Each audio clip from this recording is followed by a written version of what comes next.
Mr. Sam Tomkins, welcome to Out of Your League. How the hell are you? I'm very well, thanks. Thanks for having me. Spending a bit more time in England this week than I have done for a while, so yeah, excited to be here. That's a mad story anyway, isn't it, to What? start with? Go on. Sam's like Should we start with that? Yeah, Sam's life for the last week. You should probably just go through that as a starting point. Go on, Sam. Yeah, a bit of a weird one. So only last week I'd got told off Shaun Wane, I'm playing for England, if you can get to England. So we applied for all these different exemptions for quarantine, coming to England, then going back to France. Then just got told last Friday, oh yeah, you've got the go-ahead, you can go, but you have to drive.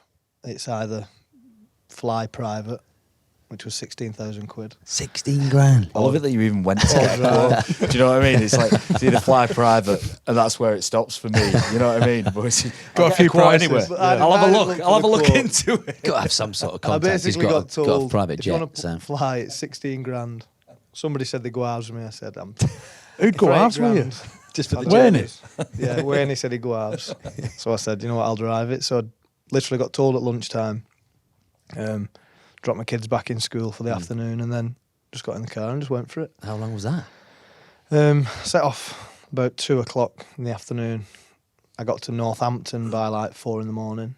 That's good. Completely solo, just you? Yeah. That's just a me. lot of time with your own thoughts, that, Sam, isn't it? Yeah. Just couldn't find any good podcasts or anything to listen to. Very So I just went for it, and got to Northampton, pulled over, had a nap in the services, and then carried on because we couldn't stop anywhere because of the quarantine rules. Couldn't use a hotel. I had to just use pay-as-you-go fuel stations and stuff like that. Food? What are you doing for food here? Every time I stop at a petrol station, it was like, oh, I'll get in there, there's no one in, and go and get a croissant in France.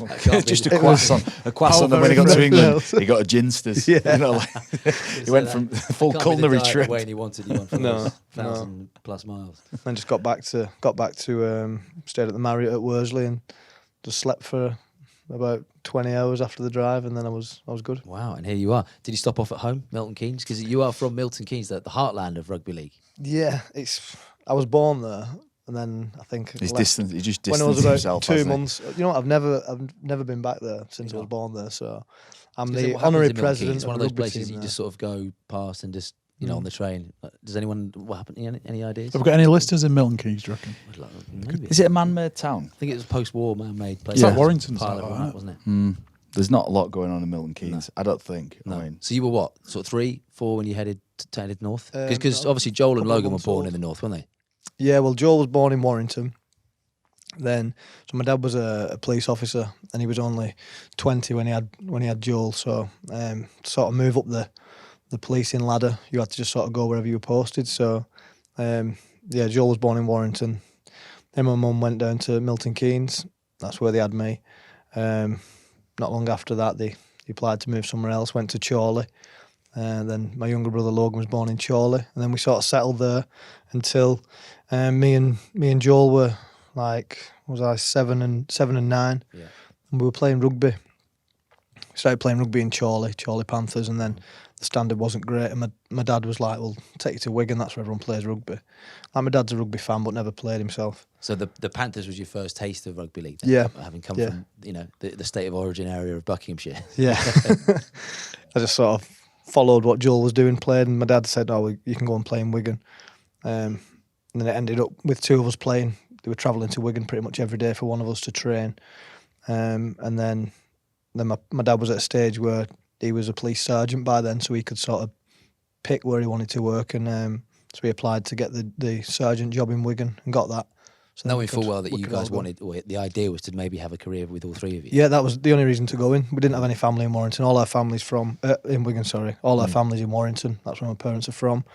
That's who we grew up supporting. We were season ticket holders for Warrington for years, me and my brother. Oh, yeah.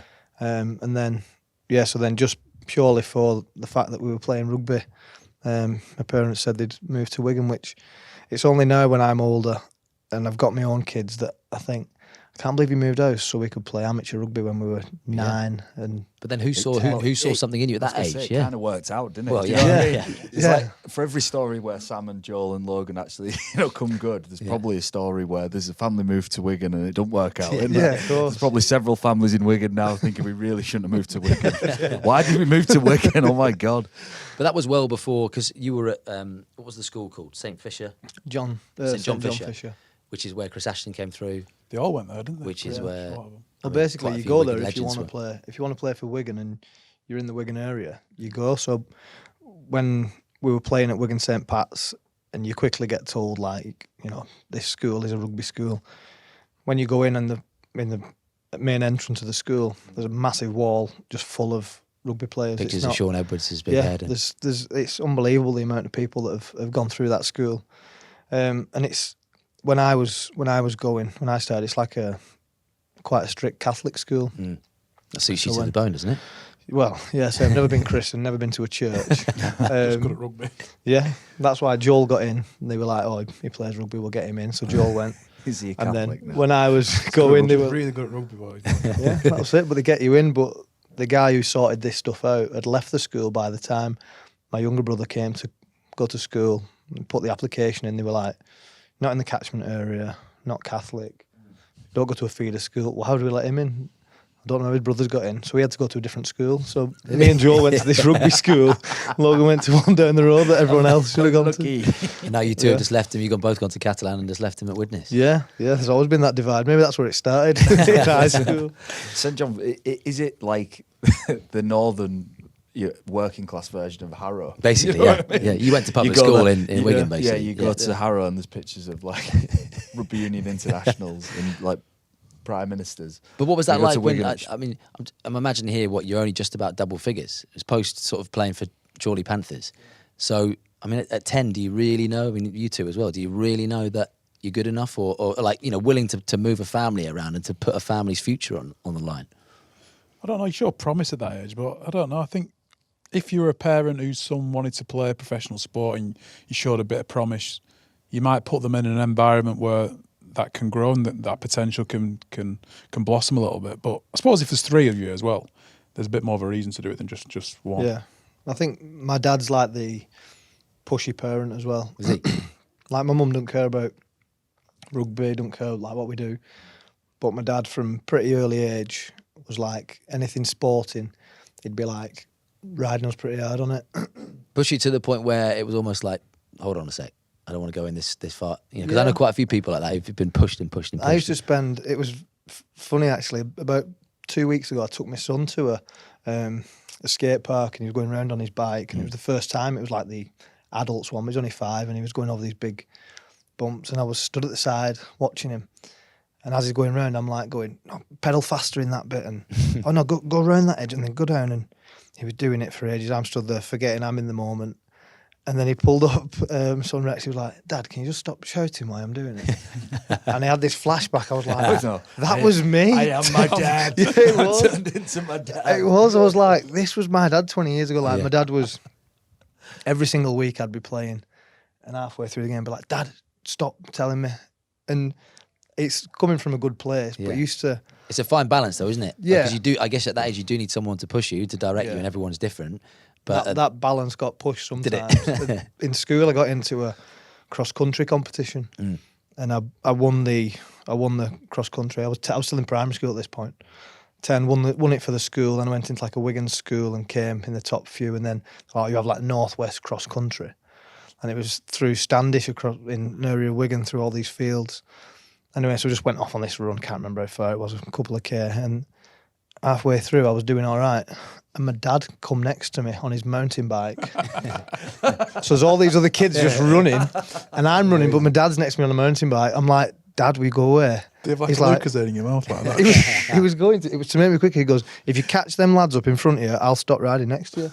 So to get rid of him, I caught up these lads, and then my dad pulled off. And after it, I was like, why are you doing that? Then he was hid in the bushes. 1.5 k's in, he popped up. He then had we- twigs stuck in his hat. He was like that. Go on, Sam. And after Keep it, my going. dad's like, yeah, but you caught them lads, didn't you? I was like, yeah, but now everyone's going, are you that kid whose dad came on the cross-country race? I'm What, like, Dad? No, I didn't see a guy on a bike. Did you? was he like that with all of you though, or more you? Um, me and Joel more.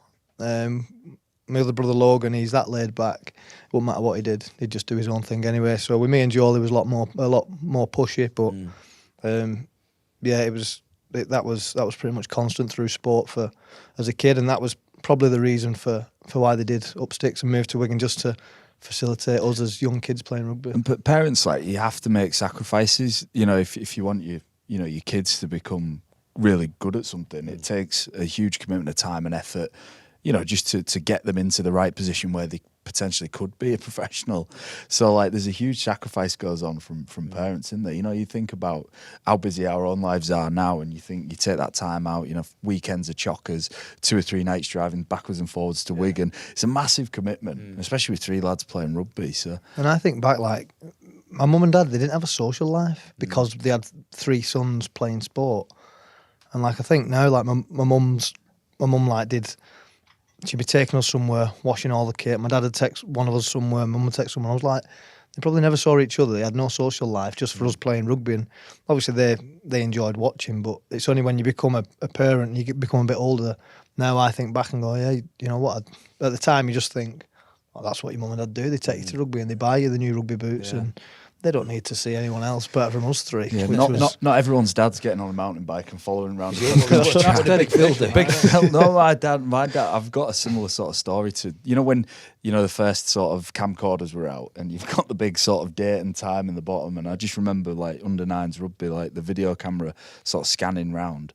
And it'd scan around the team, they're all playing rugby, and just in very close foreground, I walk across but go in the opposite direction to the game. And nobody says anything, but you can just hear my dad going, "John, what the fuck you doing? Wake up!" His big shovel hand in front of the camera. Like that. You know, he used to. He was encouraging, but he was on it.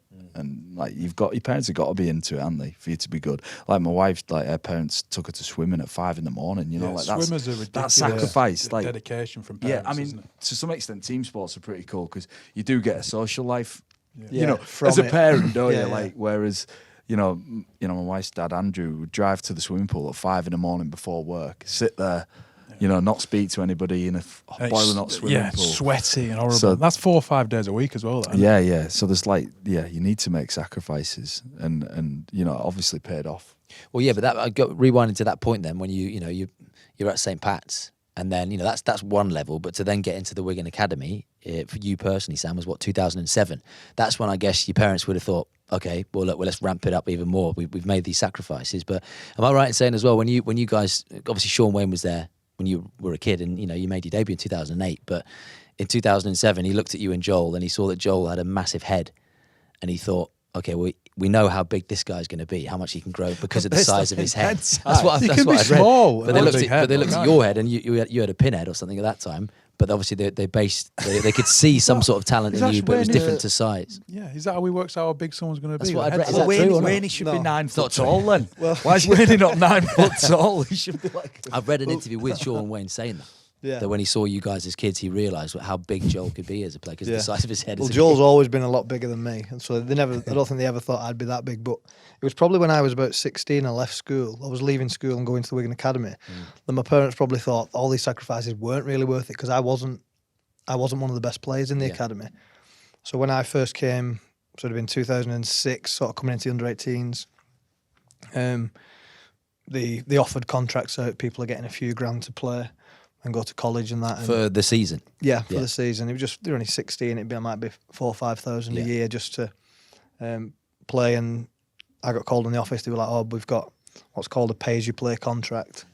So if you get picked and the team wins, you get 25 quid. I was like, oh, there was no thinking about it. There's some ifs. So I did that for my first 12 months of the academy and just couldn't get picked, couldn't get in the team. Yeah. Shaun Wane was coach.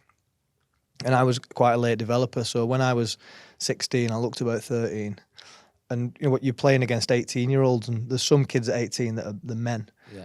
And I remember Shaun used to go, "You're not in the team," and my dad would be like, "Well, you need to ask Shaun why you're not in the team." So I'd go to training, "Why I'm not in the team?" And he'd say, "Okay, well, you've got to be able to tackle anyone on the team one-on-one from not to score." Like, yeah. So we'd get there's a lad Ben Kavanagh. I know Cav, yeah. And at 18, he was He a was man. massive. And so I was a year younger than him. And Shaun Wane used to make me stand on the try line. He stood on the 10-metre line. And he'd give him a ball and he'd go, right, you have to stop him scoring. So he'd run over me, didn't even break stride, score a try. And Shaun said, that's why I can't pick you. So I'd go home and tell my dad that. He'd be like, yeah, fair enough. But then bearing in mind now, you're almost like his love child. Was it just tough love? Do you see it back then as tough love, or he just genuinely wasn't having you? No, he just wasn't having me. It wasn't tough love. That was just the standard he set for anyone playing. And Shaun never... the first year that Shaun coached me, he didn't pick me, but he didn't pick me because he didn't like me. He just picked me because at the time there was better people. There was people like Thomas Coyle who were in front of me that they were way. But if I was picking the team, I wouldn't pick me at that point. And the end of that first academy year, there was a game, a semi-final for the under-18s, and I obviously wasn't picked. I was running water. It was against Widnes, and as the hooter went, a fight kicked off. And everyone came flying in, like 13-on-13 brawl. And we'd won the game, and the fight kicked off, and 8 of our players got banned. So I had to play in the final. So I'm carrying the water. I'm like pushing lads in. Yeah, go and throw a punch. Brilliant. Go on, get in. And so that next week we had a final, and so I had to play, and I got picked. Played pretty well. And then that last game, I was like, yeah, I reckon I can do this, And at the end of that season, they said to me, you can leave, you can go anywhere else. They weren't interested in keeping me. So I spoke to a few clubs like Widnes, Salford. They'd all offered me the 4 or 5 grand that academy kids were getting. And Wigan just said, "Oh, there's no money here for you. If you want to come, you're playing for free." Yeah. And at the time, I was like, "I'm just going to go to Widnes and Salford." And my mum and dad sat me down. They were like, "Do you want to go and play for Widnes or Salford or any of these teams?" And I was like, "For 4 grand, yeah." Because at the moment, I was working on a golf course, cutting grass for money in the morning, just to go and train and not get picked and not get paid because I wasn't getting picked. So I was like, yeah. I remember I was like, I'll be able to buy a car and I can get insurance, and that's all you're bothered about when you're 16, 17. And my parents were like, we'll find a way of getting you a car. We'll work out you getting some insurance. You can get insured on my mum's red Polo. You'll work it out, but just go again for free. Yeah, because they knew that wasn't your dream. You could have settled, couldn't you? And you still could have been a Super League player, but not at the highest level that you've got to. But I don't think I would have done. Right. Looking back, I think at that point, if I'd gone to a championship team and gone to a championship team academy, I wouldn't have had the path that I've had. So at that point, because Wigan didn't want me, I just went back playing at St. Pat's, my amateur club. Went and played during the off season for the professional. I went and played for Wigan St. Pat's. Came back. But did you think it was over then? The idea of that big career? No, I didn't think. Still at that age, I didn't have a career. I was just playing rugby. It wasn't. I never thought, I'll do this for a living, because the odds of me doing it for a living when I couldn't even get paid 25 quid for getting picked for the academy, you'd never think. I just sort of thought, I'm not going to do it. So I was working as an apprentice greenkeeper, and I thought, well, I'll probably just play, and if I get to get paid at rugby, so be it. But I'll do that. When was that turning point then?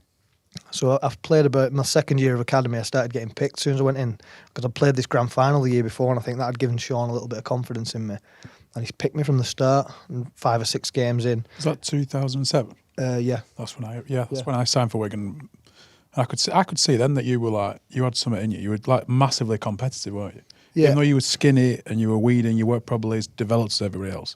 You were more competitive and as skillful as anybody else on the field. And then I think that's the only reason that I ended up getting a chance, was because I was like ultra competitive, and you don't always win, but I was always having a dig. And I think that's when I came back, and again I was playing for free, and most other people were getting paid. People like Lee Mossop was touted as he'd be like the top earner. He'd be on 5,000 quid, and I was good mates with him, and I was on no, and it was difficult at 17, 5 grand. It's 5 grand or nothing. It's a lot. He's of money. out treating himself. He can pay his car insurance, and he can get a nice little, better than a red polo. There's nothing wrong with a red polo. But there's nothing wrong with a red polo. great car. I got picked a bit, and then they gave me an academy contract then, 2007. And by the end of that year, they said, "Oh, do you want to come full time?" 2008. Then made me debut in the Challenge Cup in 2008.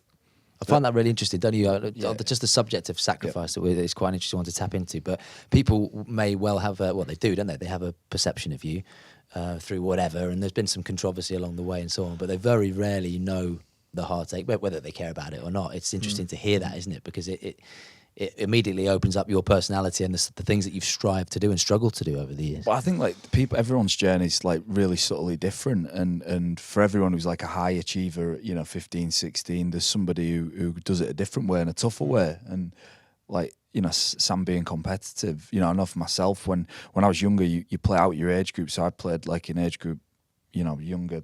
So I played with older guys essentially. And when Sam was talking there about playing against developed, sort of, you're playing against men almost, aren't you? That makes you compete or die, doesn't it? You have to compete really hard, or what else is there? Because you're physically, you're no chance of competing. So you've just got to be more energetic, more enthusiastic, and be more keen. That's all you can be. And when I sort of made my debut for KR when I was a young kid, I was playing against men, and that sort of continued for me. But I think there's something really powerful in not quite being there at a young age. Yeah, physically, because if you're physically got a presence, you're big, you're strong, you're fast, you sometimes rely on those qualities. But if I was always quite small when I was little, I had to find another way to win. I had to find another way to beat someone. And then it hones your other skills. It might be a certain way to tackling, or it's a certain way of playing just to get over those things that you lack physically.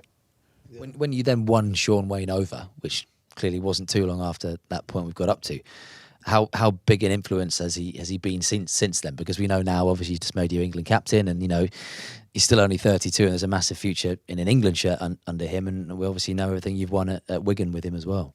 Yeah, Shaun had an influence on. There's a big group of players who came through the academy system that Shaun's coaching career and my playing career were very, very similar. So when Shaun was coaching the academy for the first time, that's the first time I was in an academy. And then Shaun became the under-21s coach. Excuse me. And then I was in the under-21s, and there's a group of us that all came through, and Shaun had this this sort of mentality and teaching of like, nothing's quite good enough. You're going to have to be the very, very best at everything. And I think what that does at such a young age, it makes kids go one or two ways. There's not all kids will go, yeah, I'll deal with this and I'll get through it. Some kids go, it's not for me. And I remember one of my best friends, who still my best friends now, Reese. We were both in the academy together, and he was mature. He was the best. He got on these national camps you get selected for. He was the top gun on this. And in the academy, Shaun made us carry a Filofax round, big leather Filofax, and he'd say, you bring that to every session, and in it was like your goals for the week or who we were playing that week. What was in it wasn't the important thing. He wanted you to commit to that. Filofax would go wherever you're going. So I was going to the golf course in the morning, so I'd start at 5 o'clock, I'd pack my lunch, I'd have to pack this Filofax in. Other people going to work or going to college, you had to carry this Filofax, and you'd come to training. Before you could start, Filofaxes, everyone, yeah, got it. Some kids couldn't bring a Filofax.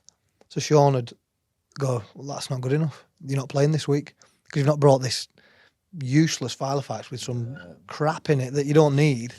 But people were like, I don't need. And Reese, one of my friends, that was his breaking point, was we got to training, and he was like, where's your Filofax? He went, now got it again. And Shaun said, if you don't want to do this, you can't bring your Filofax, then just leave. He went, okay, and he left, and that was it. and like, he carries one around still to this day. He's got that black leather book with everything in, and we've had him on the podcast, and he will still, at his age now, go up to whoever he meets from whatever walk of life. It doesn't have to be a peer or someone that he aspires to be or respects. It can just be. He says he will learn something off everybody that he meets on a daily basis, and he's obviously instilled that in you guys at a young age. But I mean, the type of guy that he is. I mean, he also told us on this pod one thing that stood out. I remember that. Even at academy level, before he was the first team coach, he would go into the gym, and if people weren't bleeding and screaming and the music wasn't pumping, whatever, he'd be like, what the fuck is going on in here? Yeah. And he'd make you guys lift until you were bleeding and, probably injuring yourself and whatever. But that was that level of expectation. And if you weren't willing to go there at a young age, like Reese, I'm sure there were 100 other Reeses, weren't there, who just fell by the wayside. And that was, I think that's why that's why there's a group of players that played underneath him at that stage, then went to play professional.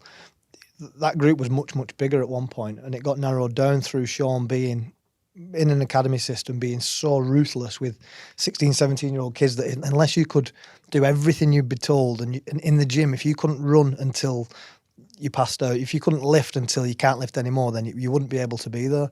And I think because that's what we got told and we just went with it, I think that just, he really bred the competitive spirit into young kids of this is, unless you're at this very, very top standard. And it didn't mean you had to be the best player in the academy, but there'd be kids, because I was one of them. I couldn't lift my own body weight on a bench press, but he could see that I was lifting with 100% of everything I could, and that'd be all right.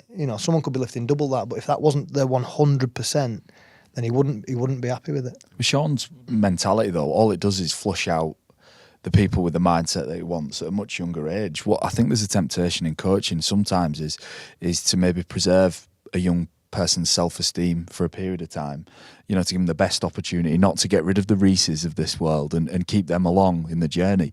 But actually that's almost cruel, isn't it? Because you're going to get to a stage in your career where it's fucking shit, it's really hard, you need to dig in. And if we don't equip young athletes with the tools to deal with that, what are we doing? We're just preserving what's, 4 or 5 year career, you're 21, you sign for Swinton, and then, that, what are we doing? If we're trying to create elite players. That's a really interesting one, because I've heard before, and I've heard, I think even you say it as well, or coaches we've had on. In fact, it was Steve McNamara said it. I think when you, as a coach, give up on a player, you failed them. And a coach, that's the complete opposite, isn't it? I get exactly what you're saying. You're separating the wheat from the chaff to a certain degree. And it depends what you want as a coach. I think every individual's got potential in life, haven't they? So everyone's got a certain amount of potential, and there's different ways to achieve that potential. But when it comes to that Wigan era of young players, that is undeniable. Shaun Wane's approach worked, and it didn't just work for a number of players. It produced Sam's probably one of the best players the modern era has seen. So if we want to understand it, we need to think about it. It's that brutal approach, the honesty and the integrity of a coach, being really demanding but in the right way, is still a valid coaching tool now. It's not this, this caring, compassionate coach that I think that we've spent a lot of time trying to become, when I think there's still, the old school still got its place, and it produces results. It also produces bad results for some guys, doesn't it? And I think what Shaun didn't care about either was, you'll know when you're playing amateur rugby, there'll be a kid who's 14 and everyone says he's going to be the next Shaun O'Loughlin. And then they carry that tag with them for a while, and they go into an academy setup, and a lot of people will be like, well, he's going to be the next Shaun O'Loughlin, so he's going to play. To a certain degree. Well, no, I didn't. No one thought I was going to be. I know not at Wigan. I know it came later at the academy, but you had a certain talent. Yeah, once I'd established himself in the academy, but Shaun didn't give a shit about that with other people. So he didn't care if someone was thought to be so good. And I remember when I got into the under 21s, and they'd get, from the academy coaches below, be like, oh, this kid's the next one, and Shaun would be like, no, I'm not for him. And he'd make his own decision, and I think that's, Shaun just went with whatever he wanted, and I think that's why he got exactly what he wanted from players, because he didn't care if they were meant to be the best, or they were gonna be, or they didn't care if, I was on no money, someone was on £5,000 a year. He wouldn't go, well, I'll pick him because he's on £5,000. Yeah, he just started to get that tag as one of the brightest young stars. Did he then knock you down and don't let you believe it? Oh no, well, Shaun had never. His approach to me playing now, so I get video clips sent with, now he's the England coach, every week, and there'll be a clip of me playing, and the title of it is "What the fuck?" Genuinely in capital letters. In capitals as well. Yeah, it means it. We used to have that. We used to do when we were in the 21s together. We used to do a video review after each game, and he'd have a screen on his computer, and he'd have the screen on one side, and then on the other side, he'd have a list of players. And you couldn't sit down and you just look at the screen and just look to see your name on the side, and it'd be Sam Tomkins, WTF, Mark Flanagan, WTF, and he'd go through the full list of players, and everyone probably got hammering on that. And I still get that now, and I got it when I was 21, when I was 23, and I was winning the Man of Steel or whatever. Shaun's standards that looked at me, and he didn't care. He's like, no. So I get it now, like I'll put a bad pass in where we potentially could have hit a winger and the pass is slightly off. Obviously, he's a lot more critical now. When I was 16, it was if I missed a blatant tackle, but now it's if my skill's not 100% on, I get an email with a clip saying, what the fuck? And I have to, when I speak to him, go, yeah, it wasn't good enough. And he's like, why not? And I remember Shaun had this thing with being in the academy, and we all laugh about it now. He'd play a clip of someone dropping the ball, and he'd say, why did you drop that? And don't tell me you don't know. Yeah. But no one tries to drop a ball. Oh, that on was purpose. it. And I remember him saying that, and he would sit there in silence until Yeah. somebody said something. So then you'd go, well, I think the pass. I go, no, not the pass. Why did you not catch that ball? And you're looking at it going, I really wanted to catch it. I know I did. Yeah. But why did you not? And then it'd come down to, how many extra did you do last week of catching? Well, not enough. You go, right, well, this week you're going to have to catch 100 of them. You go, okay. Yeah. But isn't that, I'm just thinking out loud here, isn't that amazing? Because the best coaches, I guess, have the ability to blow your legs off, but then to also make you feel like the best thing since sliced bread, to build up your confidence. I look at Sir Alex Ferguson. I know Shaun is obviously, learned a lot from Sir Alex, and it's the same sort of thing. He's not afraid to call out the senior players because the younger players seeing that would be like, fucking hell, if he's calling out Sam Tomkins, he's going to pull my pants down. He'd also, by the same token, he wasn't always hammering people. If you were doing good, he'd tell you, you were good there. That's exactly what I want. But he never said that is outstanding, brilliant. I'd be like, no, that's the standard. Well done, like stay at that. It wasn't. But when he said, "Oh, you nailed that," you'd be like, right, you must have done it fucking exceptional for him to say, "Yeah, you got that right." I think one thing from just as an outsider, Shaun, he was really consistent with the standards that he set and really consistent with policing them. And when you've got real clarity from your leader about what's acceptable and what's not, you get compliant behaviour fills the space behind it.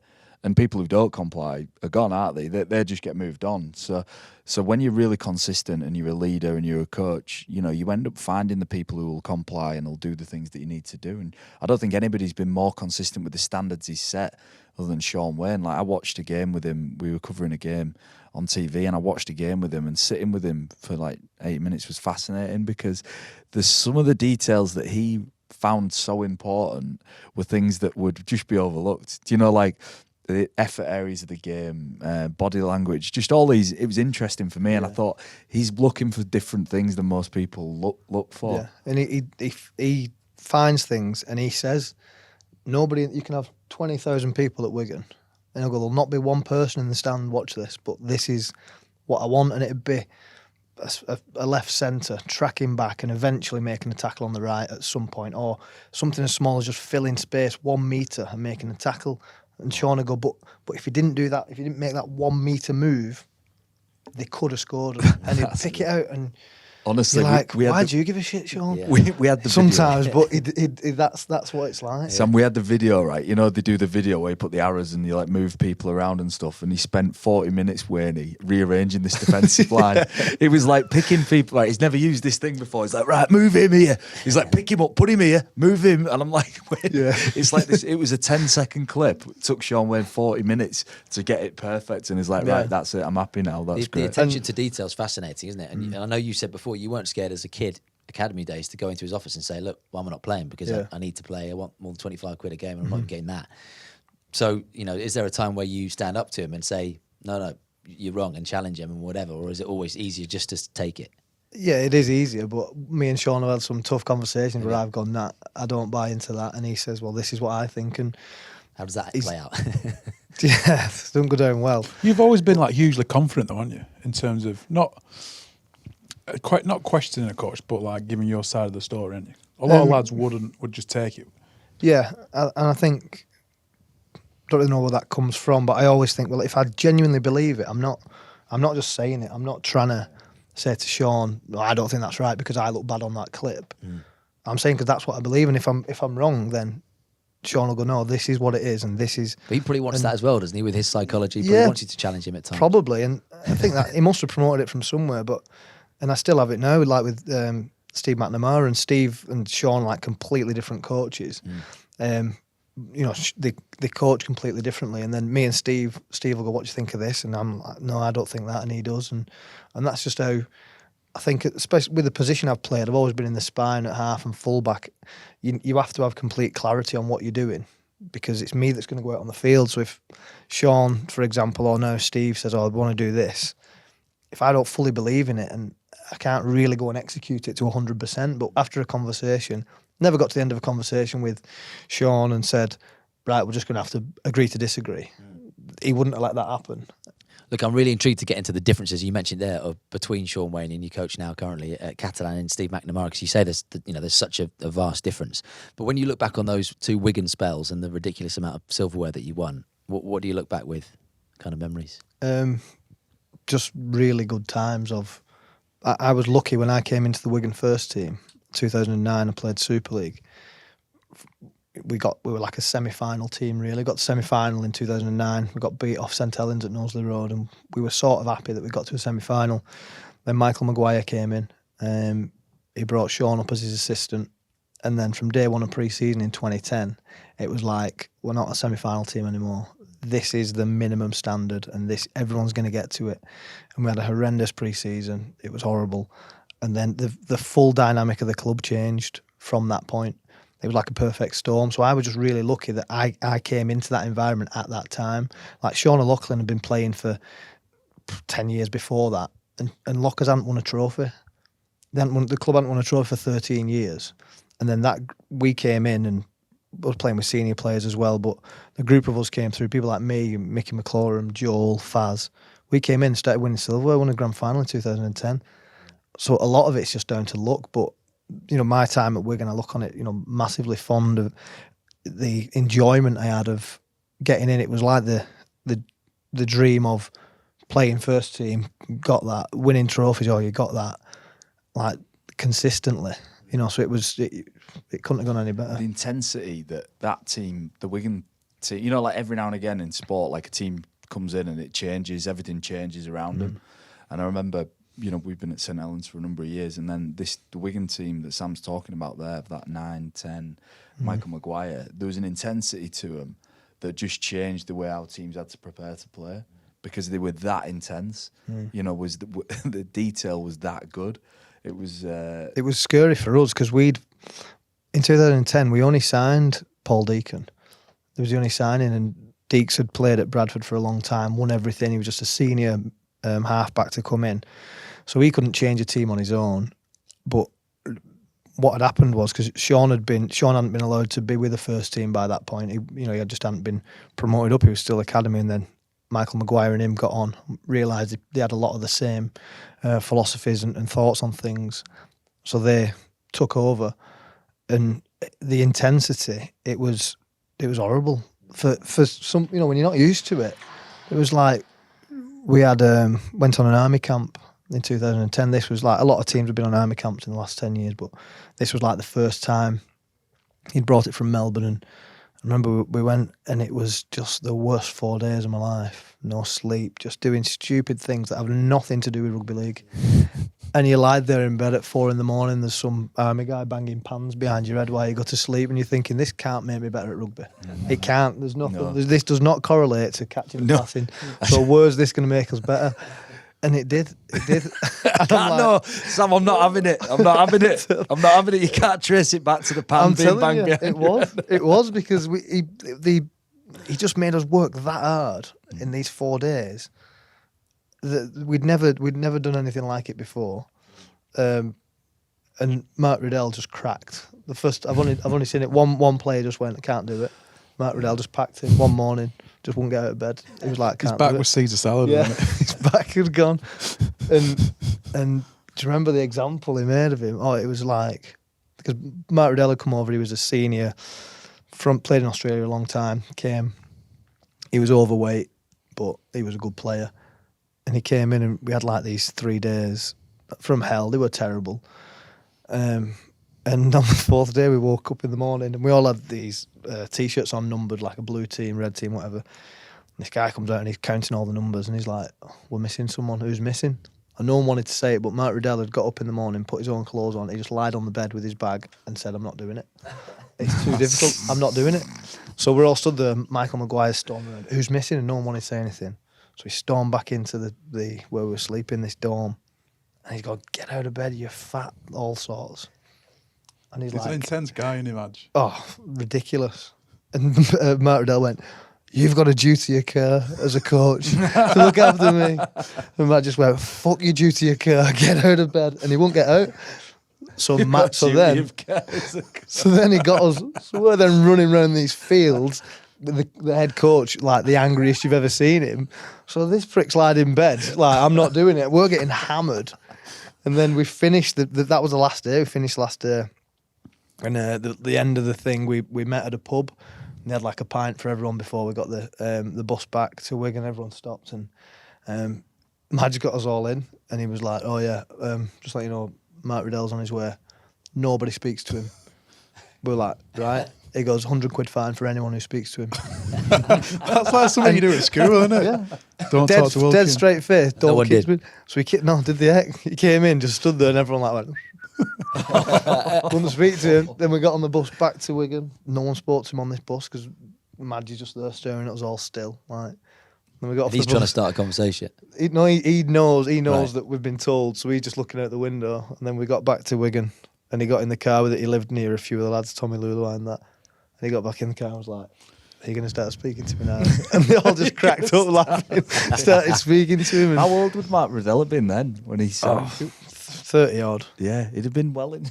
Yeah, he was. He Well was. on the He way. played Grown 10 man. years of NRL, and he's getting like, Didn't he get caught not doing swimming as well?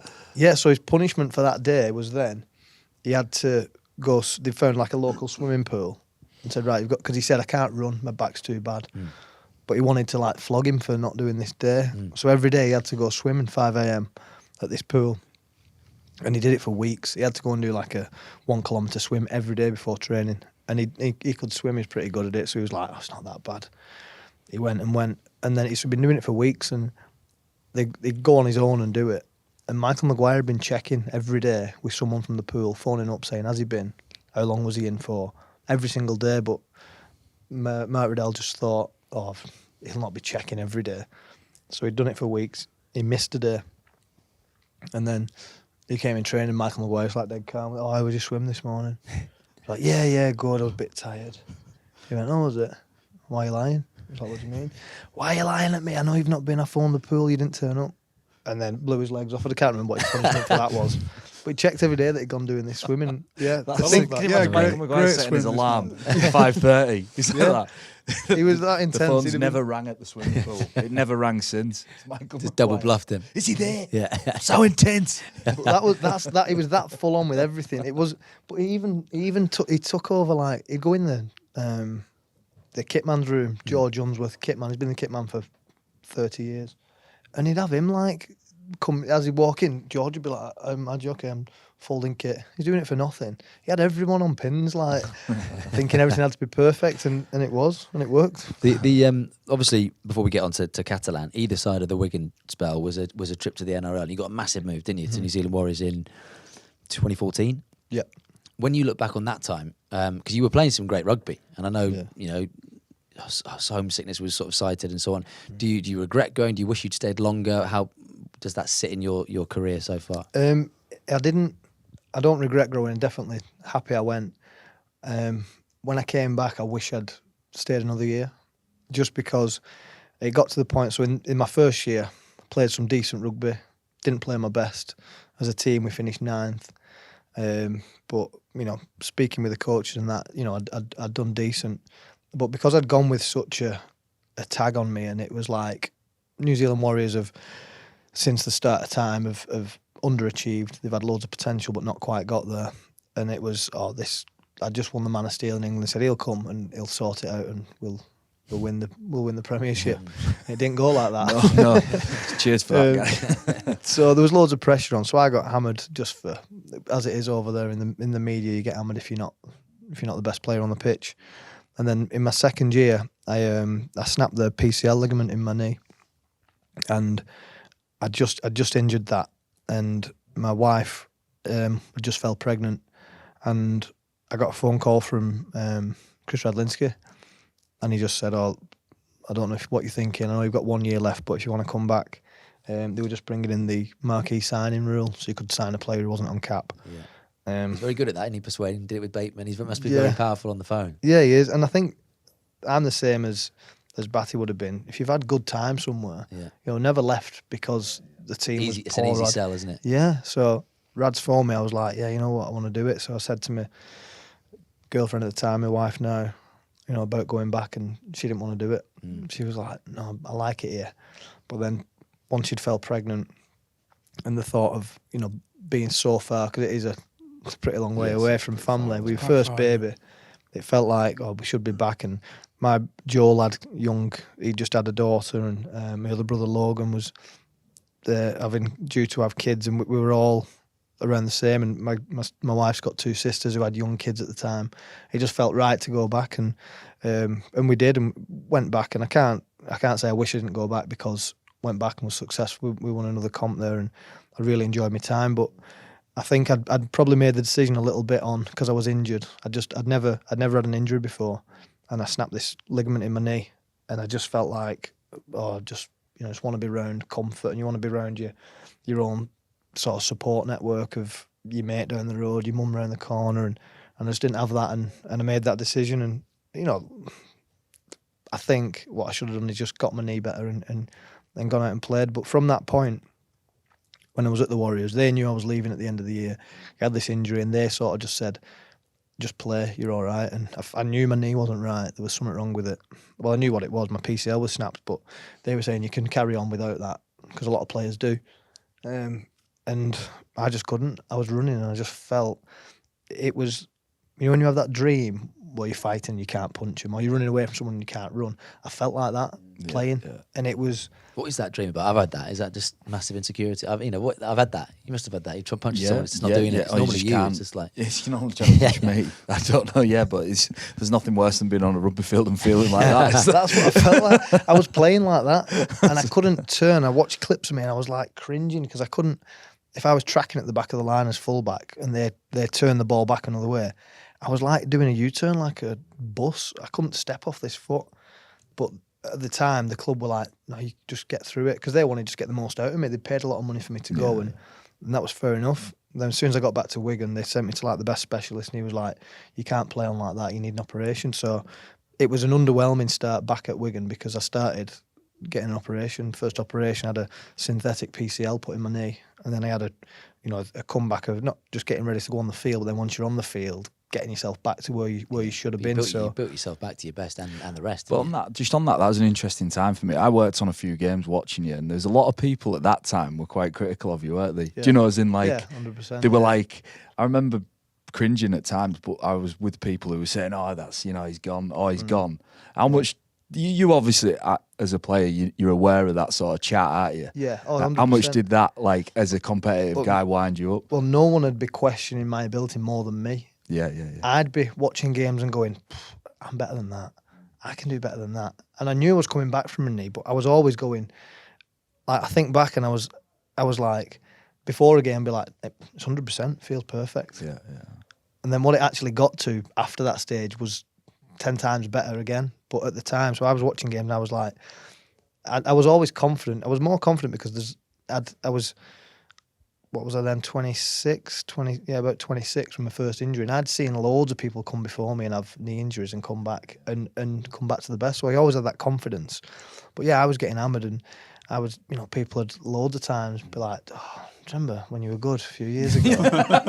And I'm like, yeah, I can still play. But even like, how hard is it not to snap and be like, you fucking, like, how yeah, difficult, yeah. But it was like my mates, and they weren't saying it out of like spite, yeah.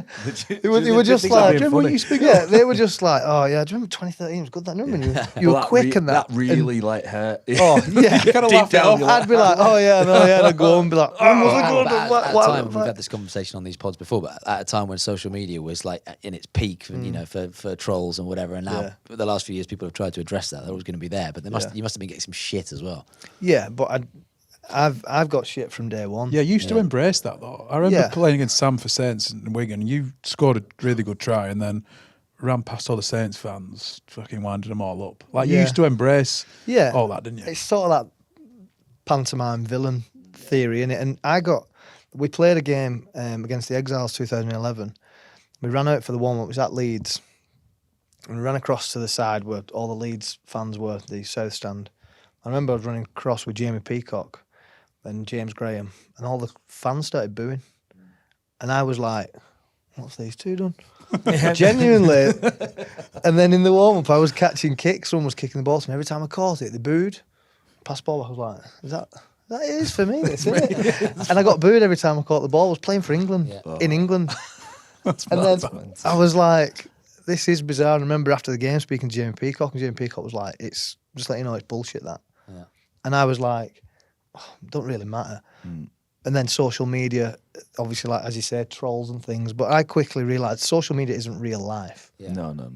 I've been caught. I've had the worst things said to me on social media, and I've never had one person in the last 15 years of playing rugby come up to me in the street and gone, "You're a prick." Not one, not one. But I'll have had 10,000 comments calling me a lot worse. Yeah. So it's not real life, and I quickly realised that it's not. It isn't.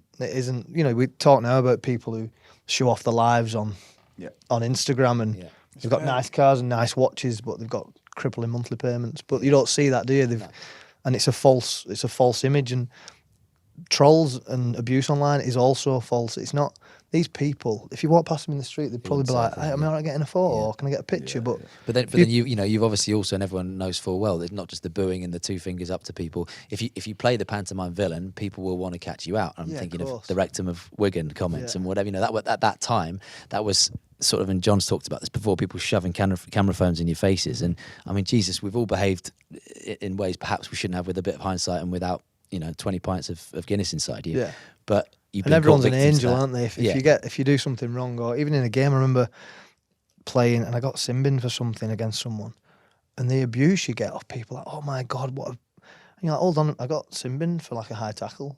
I've not done anything to anyone. But people will always remember those controversial moments. I mean, Zach's talked to us about it. Even if it's a couple of things, it's very difficult to wash that mud off your shoes. It's a tall poppy syndrome, and people want to see someone that's doing well and cut them down as much as they possibly can. But they get self-esteem. Somebody who's really critical of somebody like Sam or anyone, they get a little self-esteem boost off criticising someone. It's like, they think they've made Sam feel worse about himself and they feel better about themselves. Yeah. But the reality is, it's not even registered half the time. Well, I only see comments on social media that from people that I follow myself, and I don't follow every rugby league fan. Yeah. So if I follow my friends and people I know, if they write something to me, I'd see it, but I don't see it otherwise. So you never stick Sam Tomkins into the search bar. What my mates do, they'll tag on them. Go on, there must have been a time where you've stuck Sam Tomkins into the search bar. Oh yeah, I've had to a few times just to check how bad it's got. I hate it when people tell you that someone's slagging you off online. Yeah, people go, "Have you seen this?" He will do it. He does it. He goes, "Have you seen this?" So when he was somewhat horrific on Sky, he was a bad outfit. I just searched John Wilkin on Twitter and watch all the answers come up. Send it to Will, and then sometimes show John. Oh, look what Leslie from Batley said about people enjoy you. telling you that you're being slagged off online. So my mother-in-law does it as well. She goes, "Did you see what that guy was saying about you?" I'm like, "What? What guy?" And she'll go, "Oh, look at this on Facebook." There's like a Facebook. My mates buy into it. My mates go, "Look at this." My mates will be leading people on. They'll be like, "Oh, Sam Tomkins, what a prick." And my mates will comment, "Yeah, I saw him kick a kid in Tesco last week." And then they'll go, "Did you?" "Yeah, he's like that." And then these chats go on, and my mates go, "Look at this." And then look who we've started. Yeah, people will be giving me the worst. Yeah. And how intense was that moment though? The rectum, was it the fucking rectum of Wigan? I can't remember what the quote was. Yeah. But that was a time when I imagine, look, you've always been, because of your profile as a rugby league player and being an England star, you've had it a lot more than others. Maybe the guy sat next to your left played England Knights, so didn't you? Just the one game. Yeah. But so you've always been able to kind of brush that off. But that time, yeah, the papers were going for you, wasn't it? It was a snowball effect. They wanted more. It wasn't just that one story. They wanted repercussion.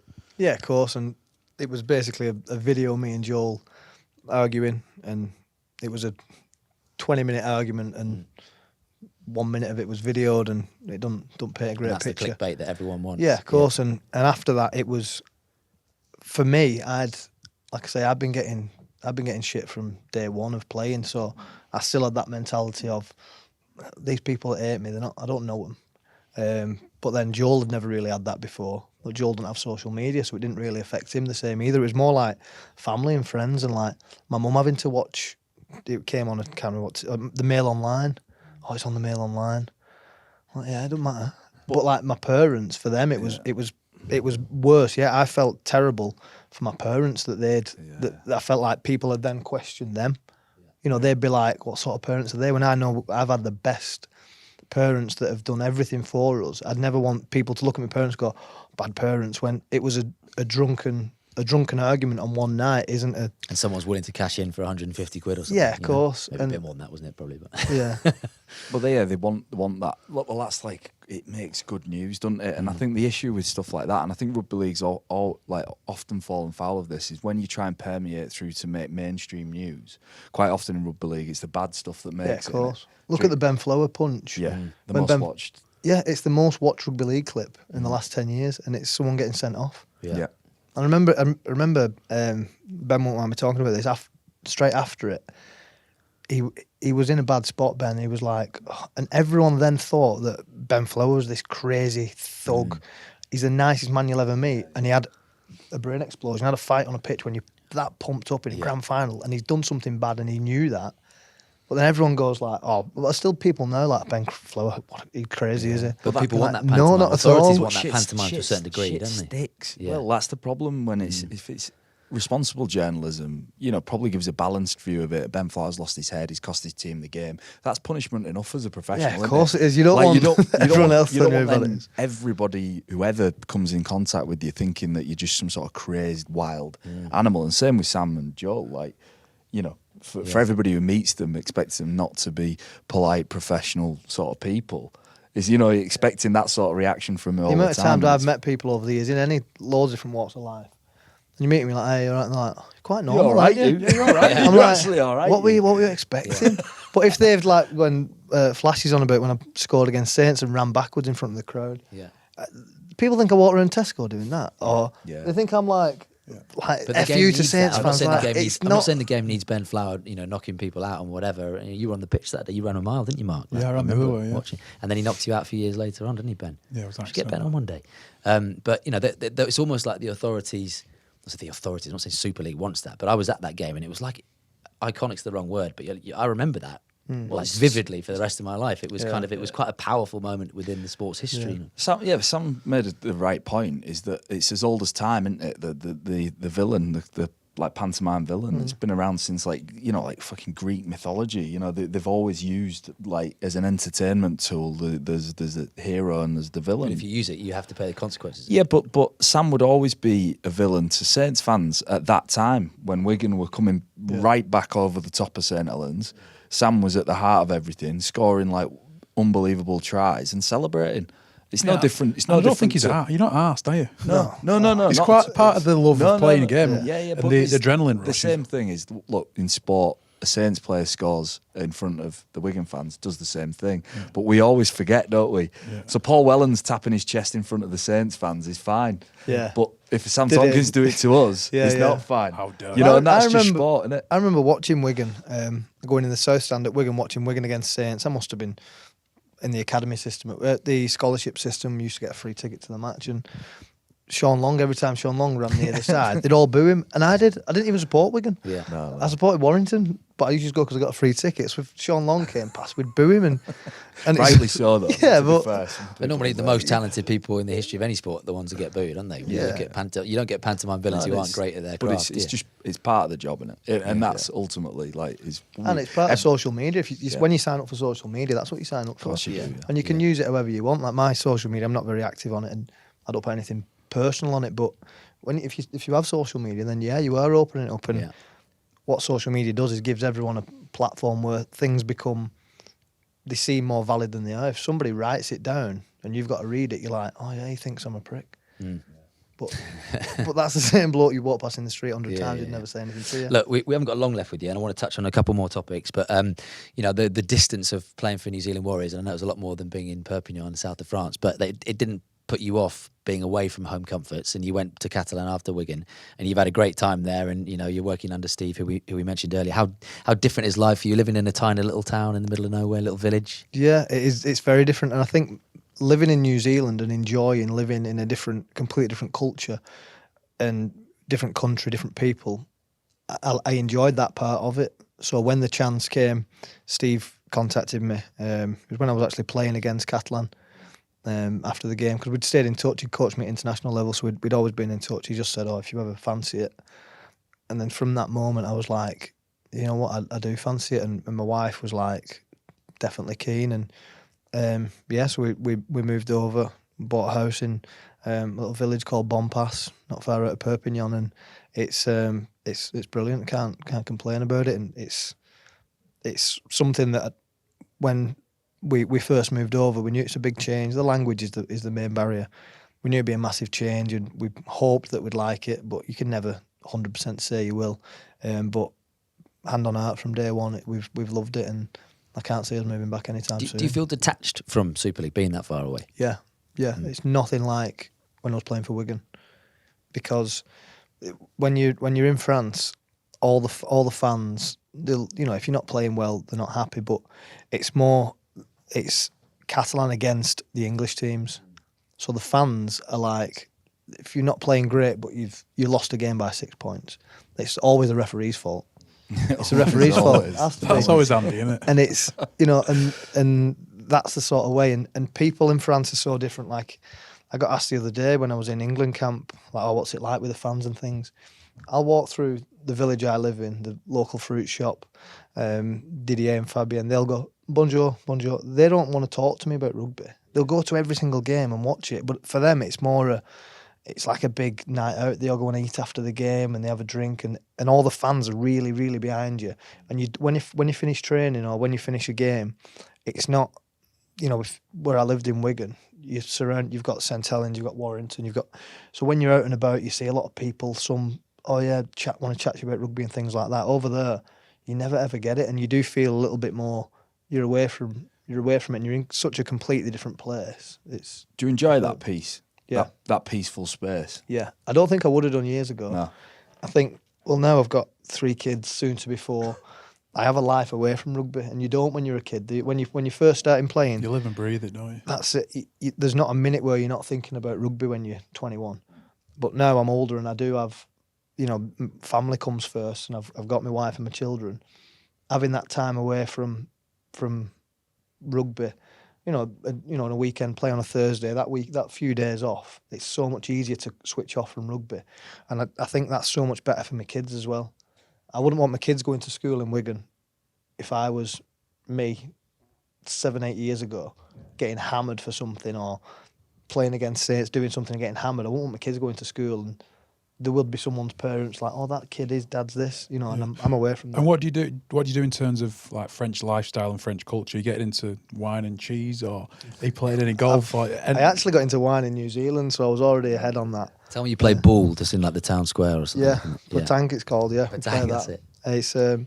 It is such a different way, and when I went to New Zealand, that was my first taste of living somewhere. I'm just a lad, grew up in Wigan. Lived in Wigan, played rugby. It's the most stereotypical Wigan lad's life.